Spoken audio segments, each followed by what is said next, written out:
losing your job, dealing with tough challenges, and not getting what you want. These are just some of the situations where you might feel like life is tumbling down.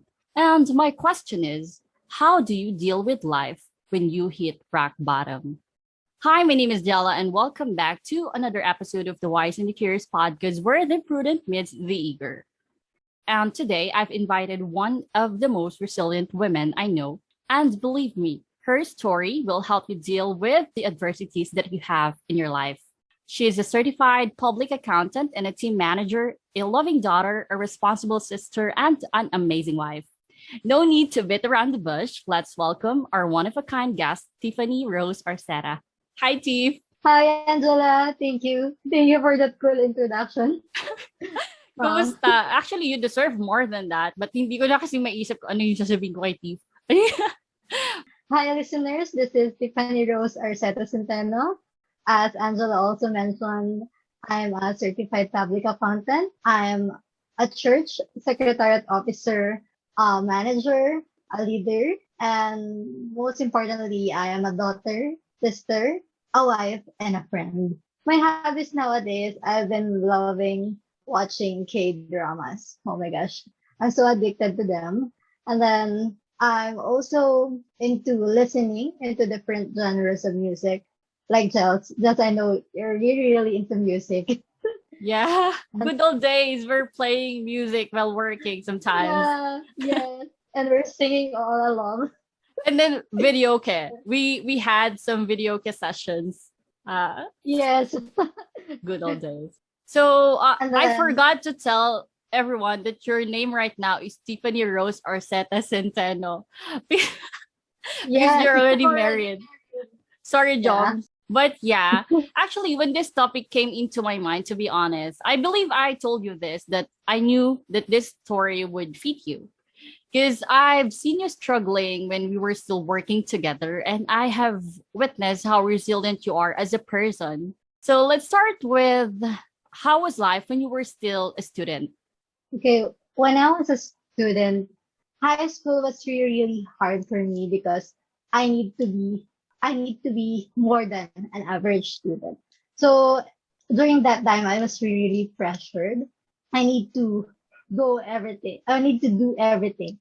Ayun, so yung mga pagkakataon na nasa high school ako, parang sabi ko na parang nahihirapan talaga ako. Pero lahat ng mga paghihirap ko ng high school, I can say that it's all worth it because I graduated salutatorian ng high school ako and I nagamit ko yung pagka-salutatorian na yun to enter Polytechnic University of the Philippines.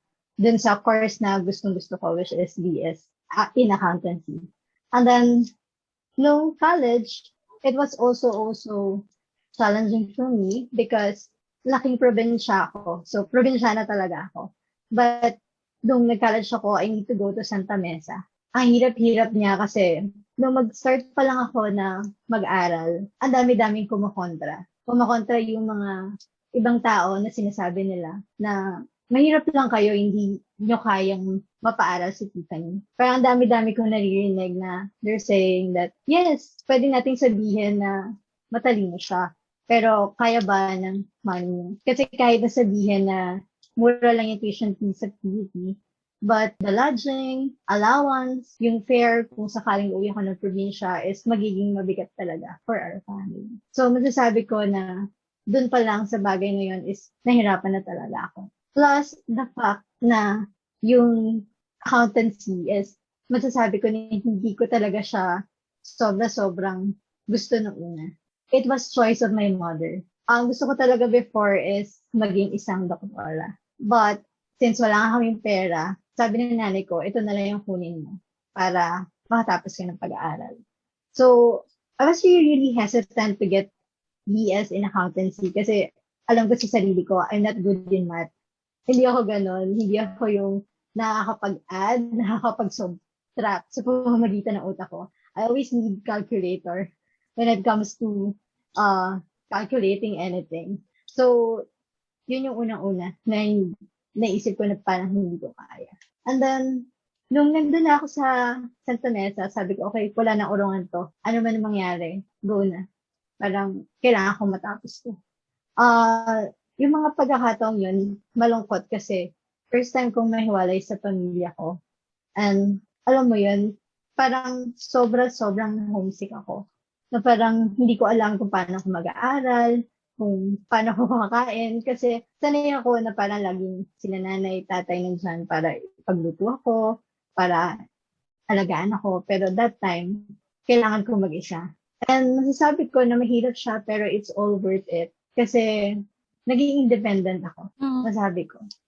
Actually, Nung, Steve, I wanna ask before, sorry to cut you off, but I wanna ask, kasi you've mentioned that you came from a poor family. So, kasi di ba parang ilang beses mo nasabi na poor family, parang gaano siya kahirap yung buhay before?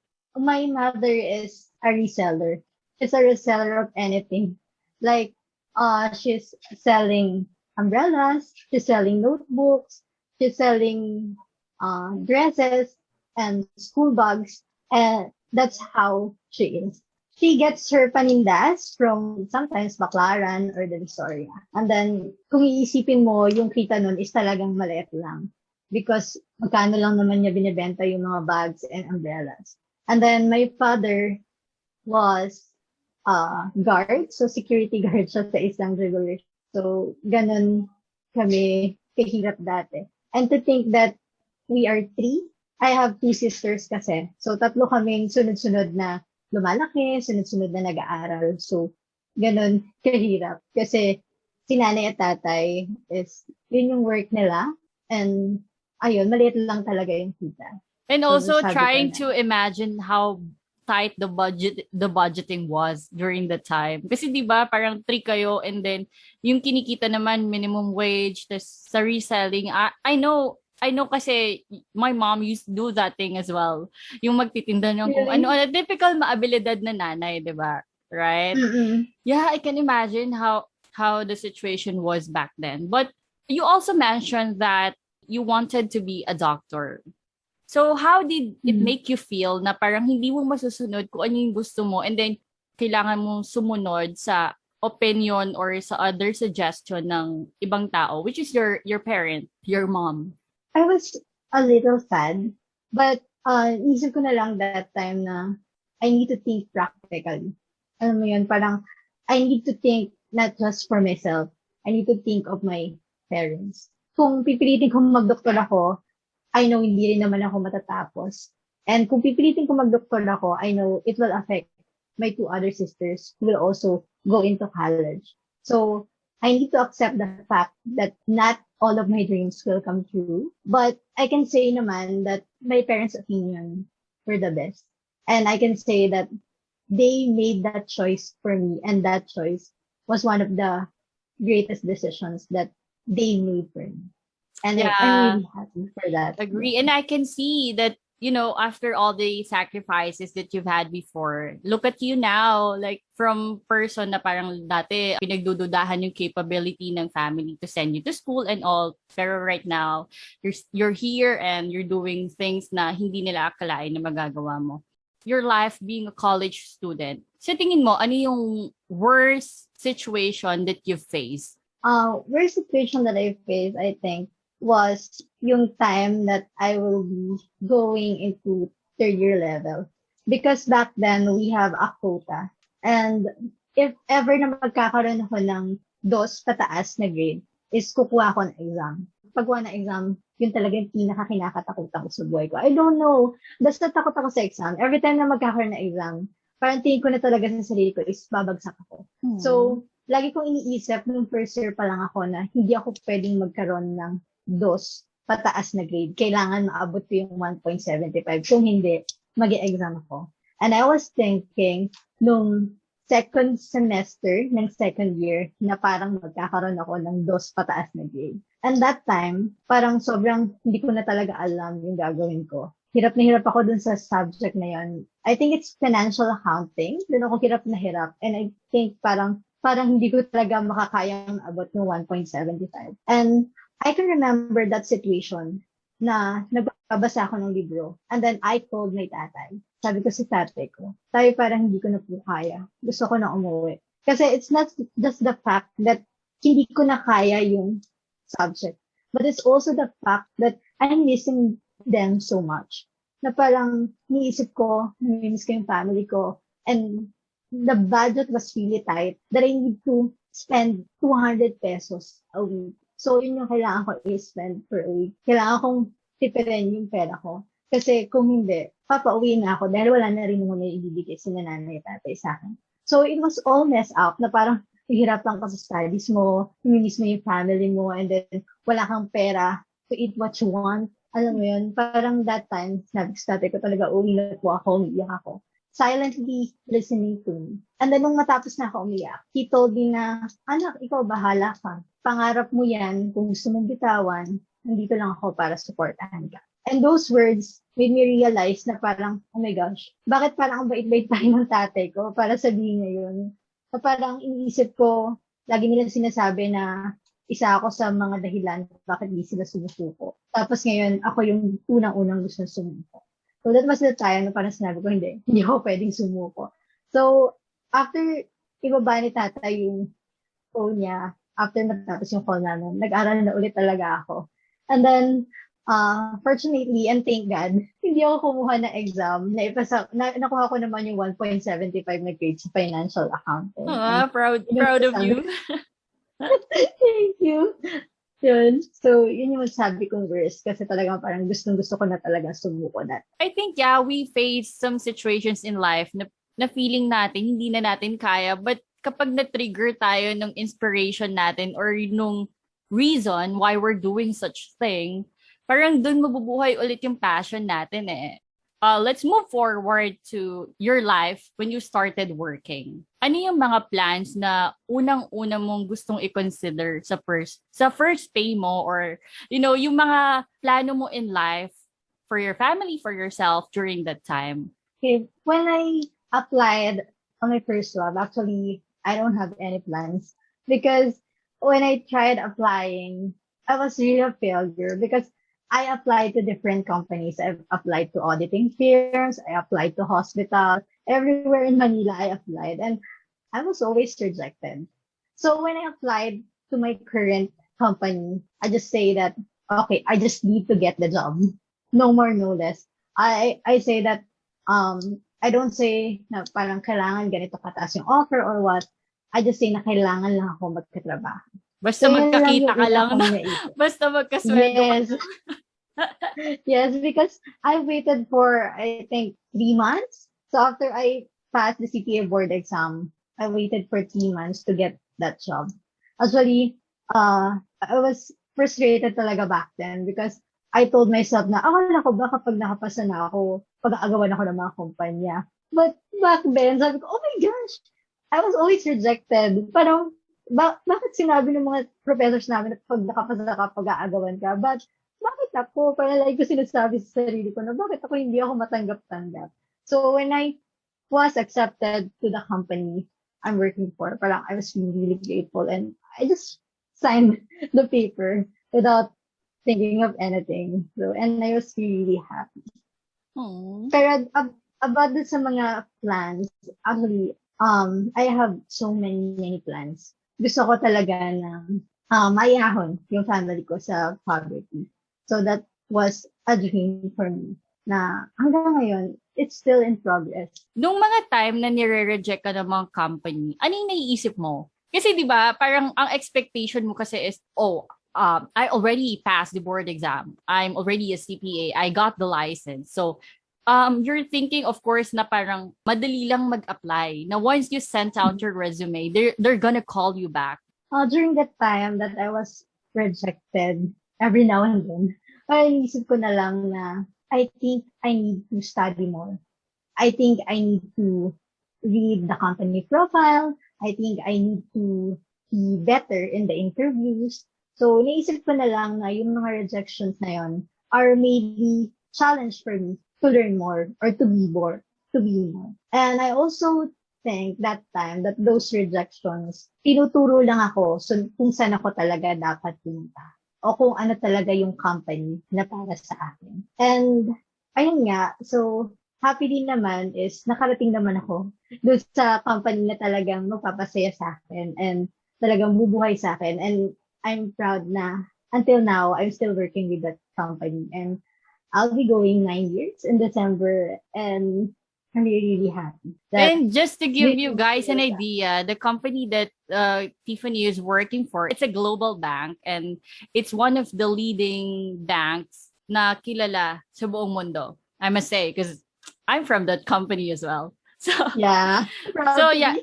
So yeah, yung sinasabi ni Tiff na redirection, I believe na talagang may ganang point in life na parang hindi binibigay sa'yo kasi may better opportunities na dapat sa'yo. Parang gustong sabihin sa'yo, wag kang makulit, para dito ka, di ba? And look at you now, like, paano kung doon ka napunta sa ibang company? Parang do you think na same yung opportunity sa'yo, same yung learnings na makukuha mo? I don't think so.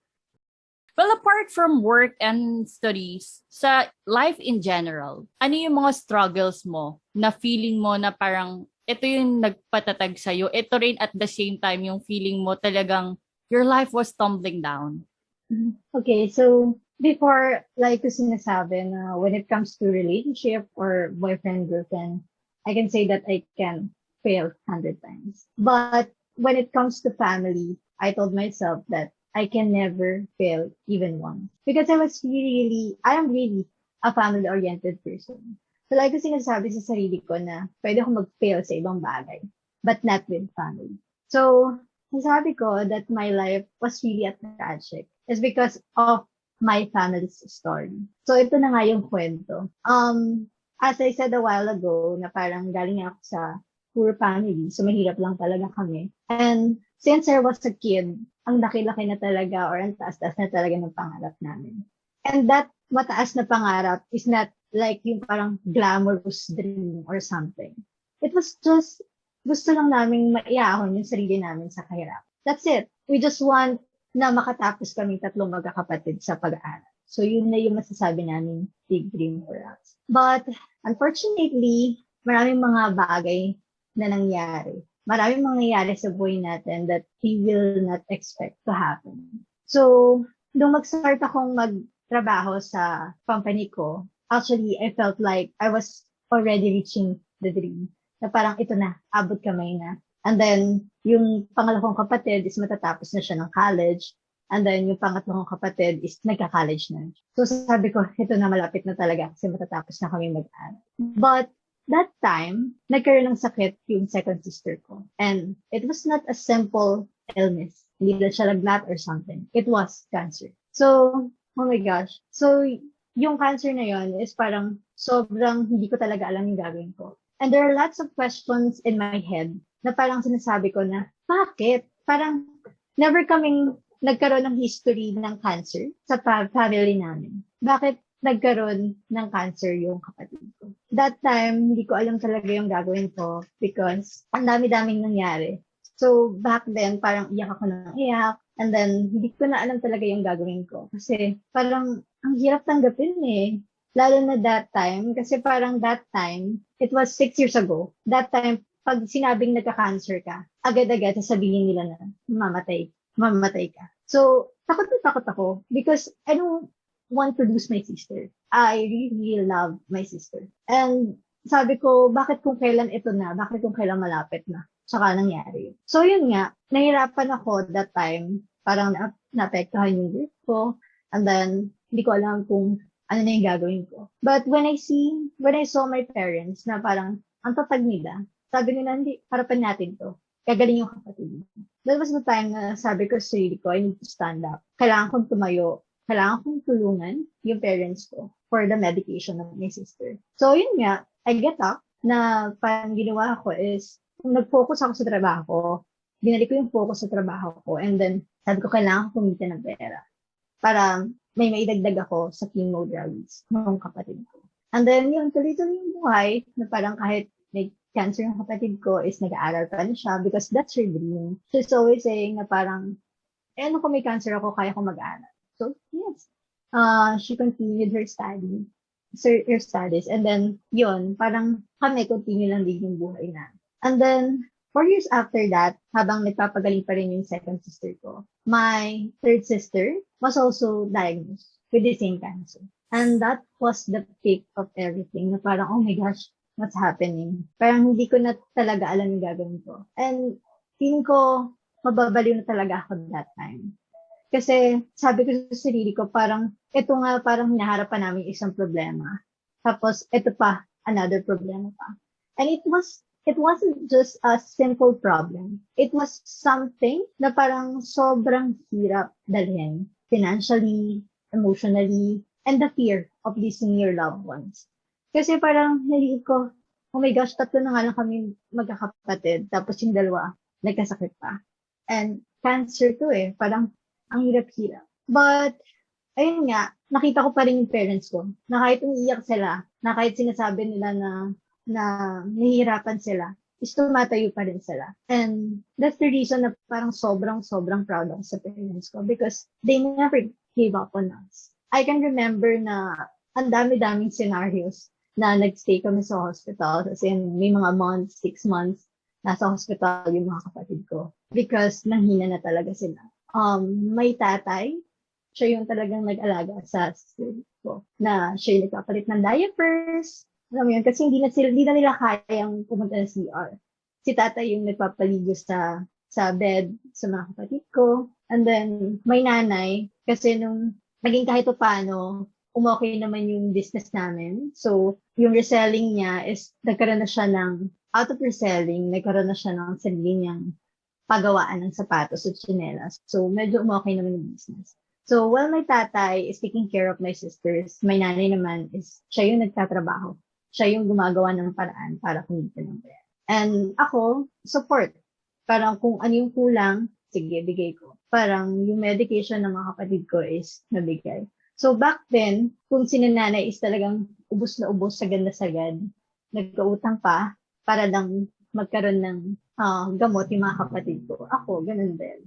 So, lahat ng sweldo ko is binigay ko sa kanila para lang matustusan yung pagamutan ng mga kapatid ko. Sobrang hirap and ang dami-daming mga masasakit na alaala na kapag pumapasok siya sa isipan ko ngayon, sabi ko, oh my gosh, parang siyang bangungot na hindi ko maintindihan. And what's more painful was, alam mo yun, binigay ko lahat. Binigay ni nanay at tatay ang lahat. Pero they died. Ayun, 4 years ago, my second sister died because of malfunction sa organs na rin niya dahil sa chemotherapy. And then, 2 years after that, my youngest sister also died dahil din sa same reason. So, yun masasabi ko na that was the greatest challenge of my life, of my family. Because, alam mo yun, parang hindi lang siya simpleng problema. Hindi lang siya problema sa study, na parang, pag sinabi mo, ayaw ka na, pwede kang umayaw. But when it comes to family, hindi pwede eh. You can say, ayaw ko na. You can say, tama na. Because it's family. And for me, family is the most important thing. Kaya, sabi ko na yun talaga yung pinakamalaking challenge. And I can say na, until now, I can still feel the pain. Actually, Tiff, I read one of your posts sa Facebook. It's about yung, nasa bus kayo eh. Can you still recall the story? Or do you want to share it to our listeners? Yeah. Okay. So, that was the first time na pupunta kami sa Lung Center of the Philippines. Kasi at first, my sister was diagnosed with tuberculosis. Parang sabi nung doctor here in San Pablo, her illness was tuberculosis daw. Parang TB sa mga kulani. Kasi parang tinutubuan siya mga kulani dito. Pero dahil doon sa mga prescription na hindi tinatanggap ng katawan niya, the doctor told us and referred us to Lung Center of the Philippines. So, yun yung unang beses na pupunta kami ng Lung Center. So, sumakay kami sa isang bus sa Cubao. And then, sabi namin doon sa manong conductor, sabi namin, baba mo na lang po kami sa Lung Center of the Philippines. Kasi hindi namin alam yun. Never pa kasi kaming nakapunta doon. So, it was a city bus na, pag nakita mo na may city bus before, diba? At kapag rush hour, sobrang punong-puno siya. So, sumakay kami, napaupo kami dun sa dulong upuan ng bus. And then, pagdating ng Ortigas, napuno na yung bus, hanggang sa, pati yung gitna ng bus is may mga nakatayo ng pack. So, okay, kami nakaupo naman kami. Pero, pagdating namin ng Quezon City, Lung Center of the Philippines is located at Quezon City. Parang tinawag na kami nung katabi namin. nasabi nung katabi namin, Ma'am, ayun na po yung center, nakalampas na po kayo. And then, ako, tumayo na agad ako kasi ayoko mapalampas kami because our money back then is sakto lang sa pamasahe. Because my parents and my sister will still go home to Laguna. So, we have a tight budget na kailangan tipirin namin para mag-cash at makauwi sila ng Laguna. So, tumayo na agad ako and then sabi ko sa driver, Manang, para po, para po. But it seems like he didn't hear me hanggang sa makarating na kami sa NHA. So medyo malayo na yun. And plus, the fact na hindi namin alam yung lugar. So, hindi namin alam saan ba kami sasakay, mag-jeep pa kami, magta-tricycle ba kami. And that time, ang lakas ng ulan. At sobrang, alam mo yun, stress na rin ako sa pag-iisip na may sakit yung kapatid ko, wala kaming pera, tapos tumagpas pa kami. So, feeling ko magagalit. Gusto ko talagang magalit. At hindi ko napigilan, nagalit talaga ako sa conductor. Parang sinabi ko sa conductor na parang, may sakit yung kapatid ko.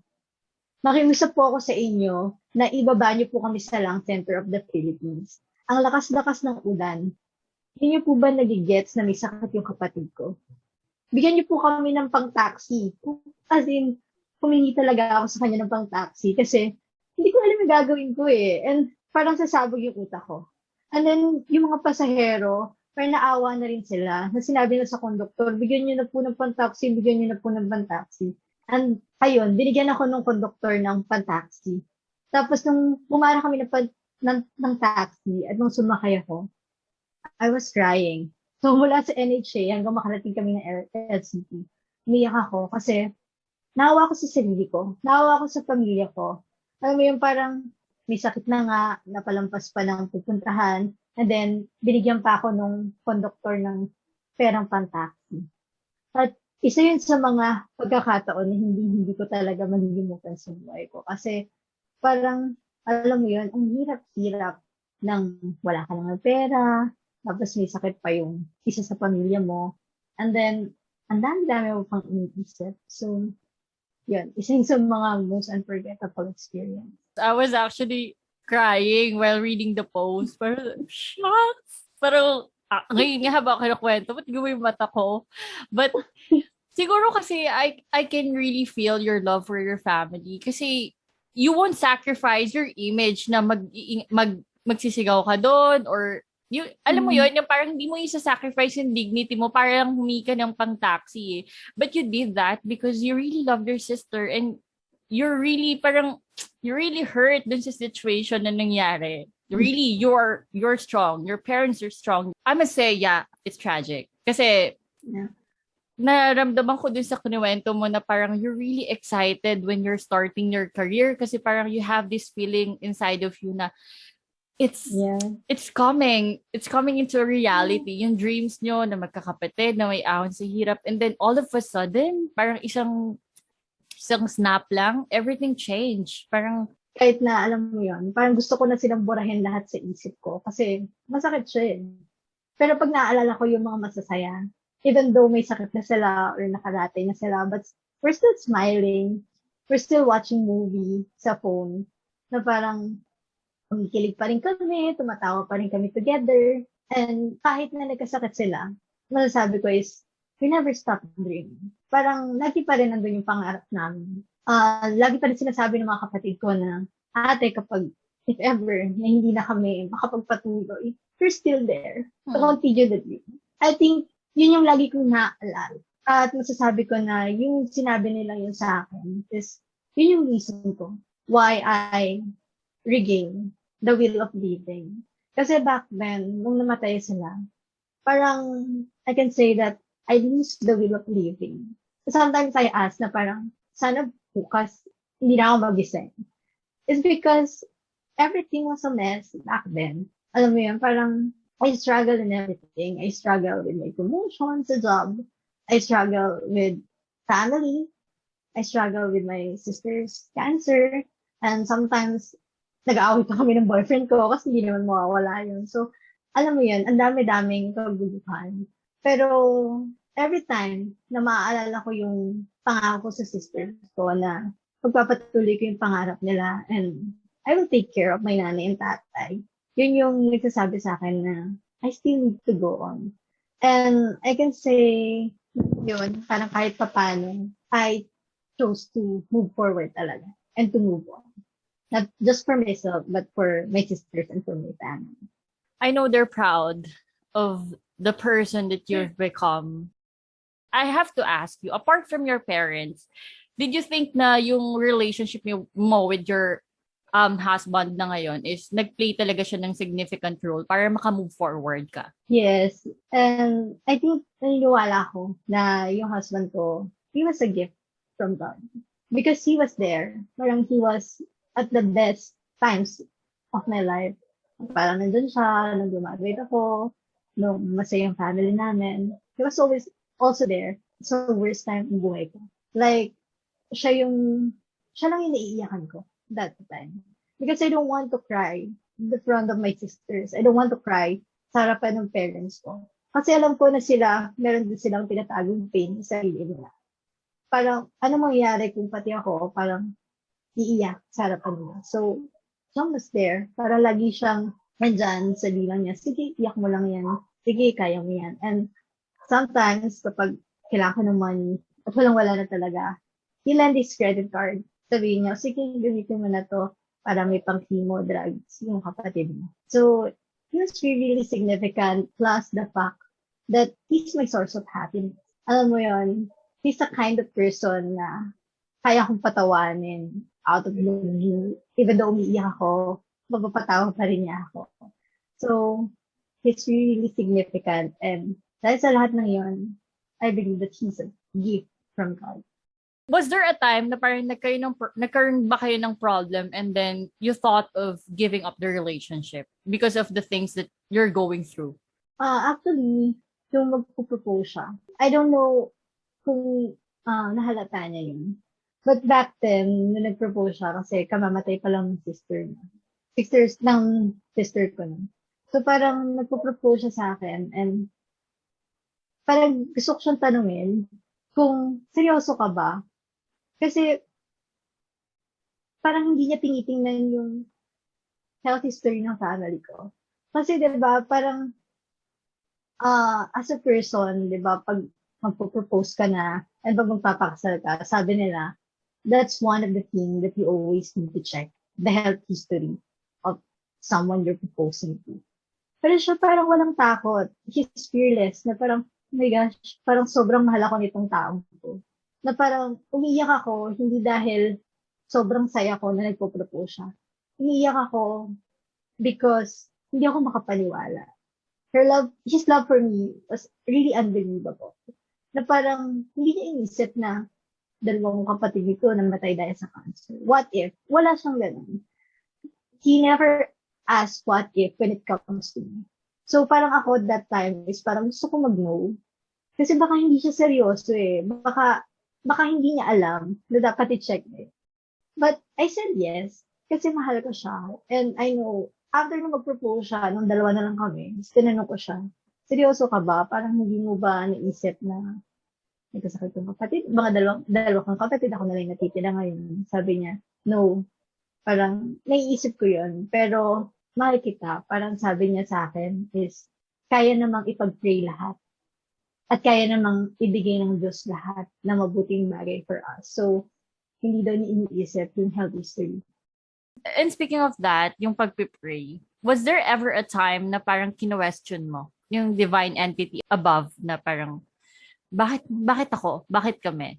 Nagkaroon ba ng ganong scenario or nagkaroon ka ba ng ganong moment in life na kino-question mo? Yes. But, hindi siya lagi. So, hindi siya yung as in, tanong ako ng tanong sa Diyos na bakit. Pag sobrang nahihirapan ka na kasi talaga parang you want to blame someone eh. Para lagi naman namin nararamdaman yung tulong nga back then. And we never felt alone back then.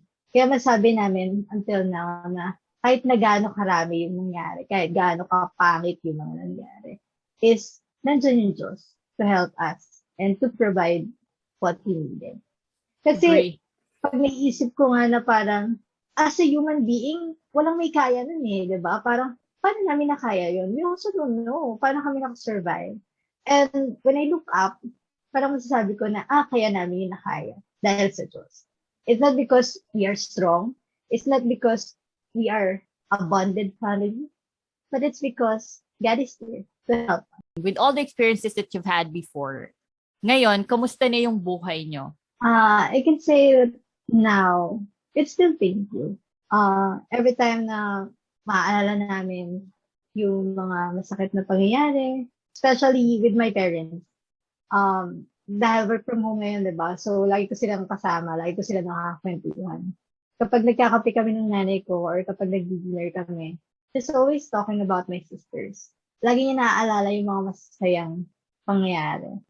And before she ends her talking, lagi niya sinasabi niya, sayang, siguro kung buhay sila, masaya sana tayo. Ayun, masakit pa rin. But every day, we chose to move forward and to go on. Laging sinasabi ng parents ko na kahit na masakit, the reason for their leaving is because andito pa ako. And he adopted a cute baby and he's 6 years old now. He's my youngest brother. And lagi sinasabi ng nanay at tatay ko na we are the reason why they're leaving. Kaya, ayun, nasabi ko na pinipili namin maging masaya every day. You guys moving forward will make them happy kung nasan man sila ngayon. But, Yeah. hi, Tiff, that was a tough encounter in life. Now, I would like to ask if you could provide tips on how to remain resilient and ano yung mga bagay na pwedeng gawin ng isang tao para ma-overcome niya yung mga challenges in life. Okay, so the first tip that I can advise the listeners is first is to listen. Always listen first to yourself. Listen to your heart and listen to your mind. And then after listening to yourself, it's also a time to listen to others. Everyone has a problem. Everyone encountered failure in life. And once you listen to other stories, you'll be inspired. And that inspiration that you get from others will help you to get up once you fail. And then that's the first one, to listen.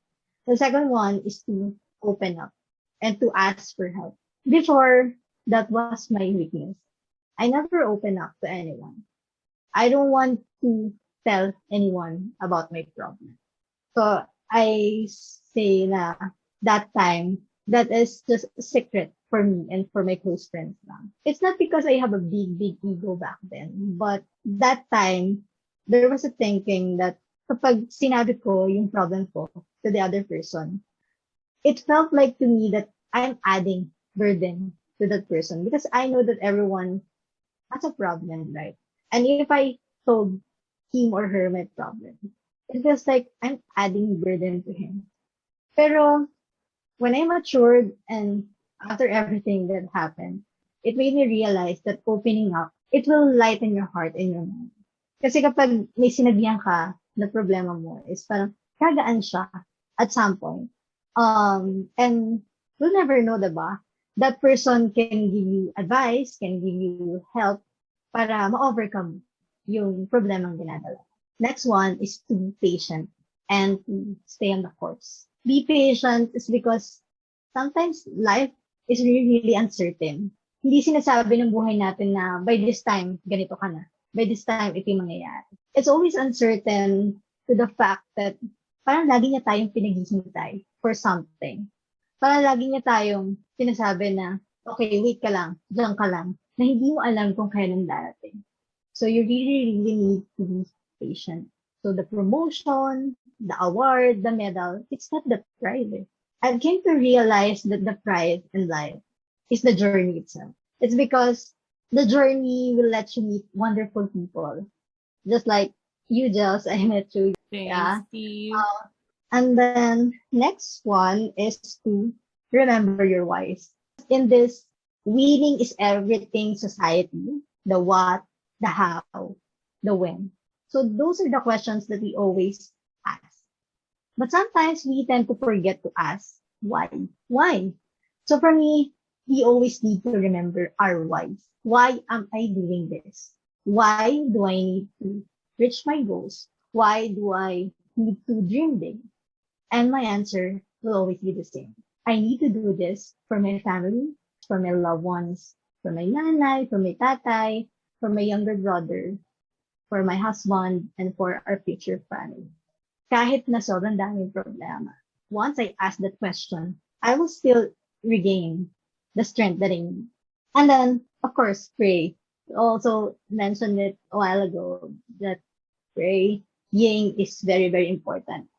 It's really important that we meditate and pray every day. Not just once, twice, but every time that we need to pray. Because, yeah, we can have our family to help us. But there's someone up there, the most powerful one, who help us. And the last thing is to learn from our failures. So we must always remember that there's no success if there's no failure. At some point in life, you'll fail.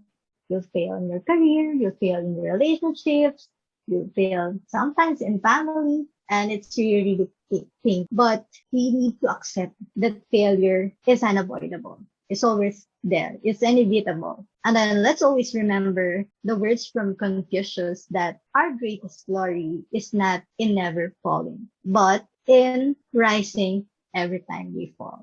Yeah, that's it. Actually, gotta agree with you, Tiff. It is indeed a fall down 7 times, get up 8 story. Kasi sa lahat ng pinagdaanan mo, I don't know, where did you get the strength to carry on, move forward, and keep hanging in there? Before we end the session, I really want to thank you for allowing me to be an instrument for you to share your story, your life story. And I must say that it's really a story of strength. It's really wonderful. It will really show you the importance of life and family and dreams. And in general, I really learned a lot from you. Thank you, Tiff. Thank you, Jox. Actually, I was really honored that you chose me for this topic. And when I saw that this is the topic that we'll be discussing, I was really happy because I told myself, oh my gosh, I like this topic. And after nga dun sa mga nangyari sa buhay ko, that's one of my goals in life now is to inspire other people. And I'm really, really happy and really proud of you because you're Mhm. starting to inspire more people out of your podcast. And I am really, really praying that this podcast will be successful and will reach more and more people para ma-inspire sila for them to go on and to move forward. Thank you so much, Dels. You're too kind, Tiff. But actually, I cannot make it without the amazing stories of the guests. So I am really grateful na binibigay niyo yung opportunity for me na ma-share din yung stories nyo in public and para din mag-serve as an inspiration to other people out there. Thanks, guys, for listening to our episode for tonight. I know that we really learned a lot from Tiff and her stories. Whatever life throws at you, always choose to get up. As what I've mentioned earlier, fall down 7 times, get up 8. To know more about the podcast, please visit YouTube, Facebook, Spotify, Instagram, and Anchor. So that's all. Have a great day and thank you for listening to this amazing episode.